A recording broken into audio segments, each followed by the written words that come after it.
from the station working for you. This is breaking news from RTV6. Now at 7, we're following two big stories. First, it is a Storm Team 6 alert day. Thunderstorms with heavy rain are moving through central Indiana, and our severe weather threat continues. But first, the one lady lost 9 members of her 11 members of her family. So I had a chance to talk to her, and it's difficult to find the right words to say other than your thoughts and prayers are with her, and try to comfort her as much as you possibly can. And tonight, relatives in Indianapolis confirm 5 adults and 4 children under the age of 10 died in a duckboat accident in Missouri. New tonight, we are learning 2 of those family members survived. Our Rafael Sanchez joins us live from Zion Tabernacle Church near 38th and Sherman. The family attended. Rafael. This is simply devastating for this church family, Amanda and Mark, and for our city. For this family, faith was at their foundation. They attended this church here at 38th and Sherman, Zion Tabernacle Apostolic Church. Let me show you this picture. This is a picture shared by a family member of the family. 8 of the 9 people killed in that boating accident. The family member wanted to share this picture for her love of her relatives. She tells us that the family commonly vacationed together. At this point, the coroner has yet to officially release their names. Now let me show you the video. This is the video of that duckboat the family was riding.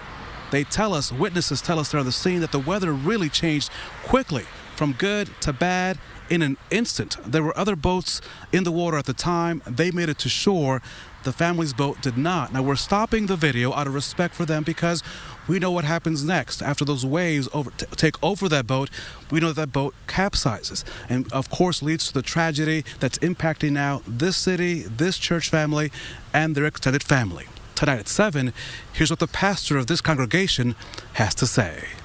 As a church family, we are struggling with this situation, and as a family, they're dealing with it. And so, quite naturally, everything's very fresh, and we don't have a lot of details to share.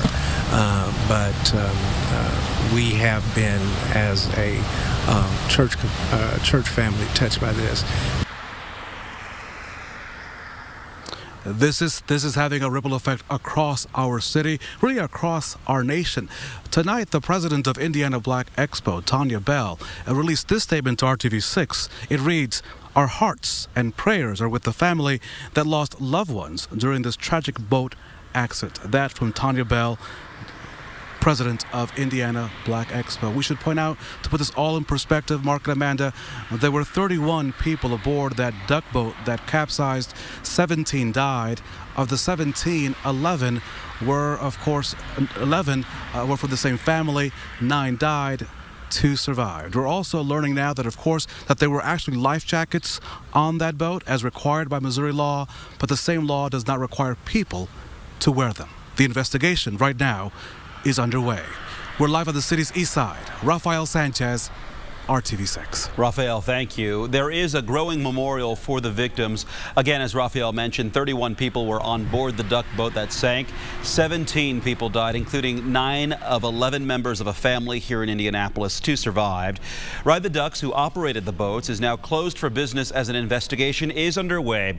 You'll want to head to the IndyChannel.com for updates on this developing story. Heavy rain in portions of Marion County. This is the view looking to the south, basically, from the Indianapolis Motor Speedway. That's where the heavy rain is, just south of the downtown area. 1 thunderstorm warning. Again, you're getting hit hard in Jennings County, south of North Vernon. Flooding is certainly an issue on local roadways as you've had repeated rounds of heavy rainfall.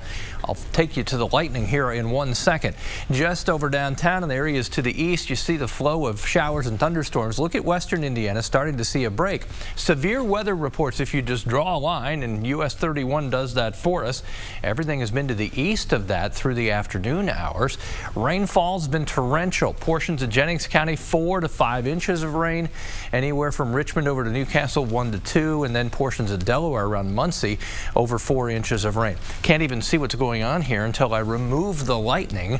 North Vernon south, that's where the strongest storms are, really closer to the Ohio River. Soon as it drifts to the east-southeast for sails, you'll catch part of that storm. Here's your area of rain leaving downtown and moving out over Beech Grove in southeast Marion County. 76 in Crawfordsville, 3 degrees warmer in Lafayette. Keep in mind, our temperature today made it into the low 90s. 8 o'clock tonight, isolated thunderstorms. They diminish by 9 and 10, and by 11, most of us will be dry. That may not be the case for the weekend, though. Details on that coming up. And make sure you download the RTV6 app for updates on severe weather. There you can find our interactive radar 7-day outlook and everything you need weather related. Tonight, new information about a sewer collapse in the heart of downtown. Citizens Energy now confirms the intersection of Maryland and Illinois downtown will partially reopen on Monday. The manhole at the intersection collapsed underground yesterday. There is no hole in the street, but there was a danger below the street surface. Contractors are working non-stop, and Maryland and Illinois should partially reopen on Monday. A man is dead after being hit by a car while in his wheelchair. The crash happening on the north side just after midnight. Police were called out to 38th and Keystone just after midnight. They say a driver of a Chevy did not see the man in his 50s or 60s crossing the street in the wheelchair and could not stop in time. The driver is cooperating with the police investigation.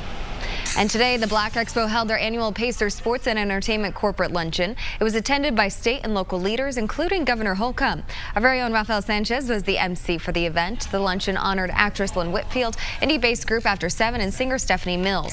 Others who demonstrate leadership in the community were also honored. RTV6 is a proud sponsor. And remember, tonight, if you're headed to the Music Heritage Festival at the Convention Center, you'll need a ticket to get in. The concert is going on right now until 11:30 tonight. It features Stephanie Mills, After 7, and Loose Ends. There are no more complimentary tickets left. I'm so good about this. It's my first sighted concert. Very excited because for these tickets. Right. Okay. The guy kept telling us that we wasn't. We prayed. Yeah. We are like this. Bam! The IBE festivities will continue through the weekend. There will be one more drug treatment option in Bloomington. Group Recovers Together will operate a treatment facility at 1355 West Bloomfield Boulevard. The Bloomington Board of Zoning Appeals approved that location by a vote of 3-0. Just a month and a half ago, the city of Bloomington was considering a moratorium on the new drug treatment centers. That did not happen, and the community believes more treatment is needed. It seems like everyone I talk to has someone in their family affected by drugs in Bloomington, and almost no families are unaffected by it. And I believe that any help that people who are abusing drugs can get, it's a good thing. The new drug treatment facility is expected to open in mid to late September. Traffic will likely back up again tomorrow on I-465 near I-69 on the northeast side. The weekend construction is part of a major INDOT project that will continue through October. Crews are working to remove damaged roadway and repave it with new concrete to give a more semi-permanent fix to the roads. Restrictions start Thursday nights and continue through Monday morning, but keep in mind restrictions are pretty expansive. The lane restrictions vary throughout that stretch of interstate. So what we encourage people to do is try to find a detour route. We know this past weekend there were some significant backups.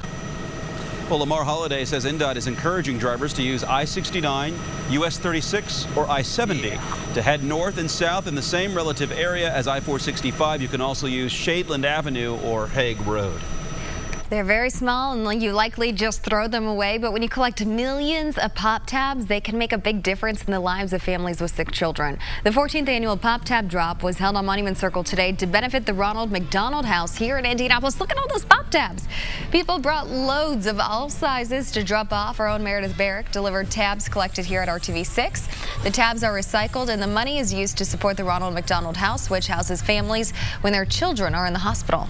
People collect throughout the year for this one-day event. We usually collect somewhere between 8 to 10 million tabs on one day. And in fact, in 2016, we set the Guinness World Record. And it all translates into dollars that helps our families during a most difficult time as they stay at the Ronald McDonald House.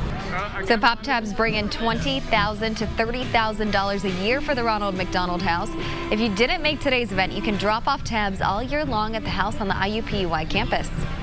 Still to come, an Indiana family of 9 killed in a duck boat accident in Missouri. What we're learning about the search and rescue mission tonight. Plus, the reason why the NFL is putting its kneeling policy during the national anthem on hold for now. Stay with us.